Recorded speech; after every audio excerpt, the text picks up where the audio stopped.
Ембімұнайгаз акционерлік қоғамында 23 жылдан бері жұмыс жасап келемін. Мен жұмысқа орналасқанда 90 жылдары жұмыс жақсы болды деп айта алмаймын.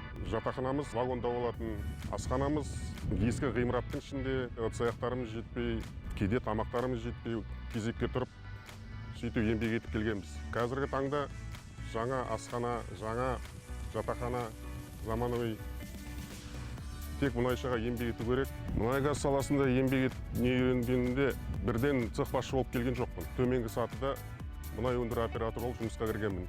Ең төменнен бастаған еңбектен бәрін үйреніп, бәрін көріп, осындай жетістікке жеттім. Мұнай-газда жақсы жаңалықтар көп. Оның ішінде экологиялық жұмыстарда жақсы сатыға қойылған, және де ілеспе газды пайдалану үшін айыру жұмыстарды жүргізіп жатыр. Және Тереңөзек мұнай өндіру цехы бойынша қазіргі таңда топтық қондырғыларды ауыстыру жөнінде заманауи ағызуды қойып, далада тұрған топтық қондырғыларды жұмысын жақсартуға сондай әрекет жұмыстары жасалып жатыр. Мен келгеннен бері үлкен баспалдақтан өттім, тәжірибе алдым. Сол алған тәжірибемді қазірге келген жас мамандарға өзім үйретем. Үйретуден жалықпаймын. Мұнайшы менің тағдырым. Мұнайшы болып мен мақтан етемін. Болашақта менің балдарым мұнайшы болғанын қалаймын.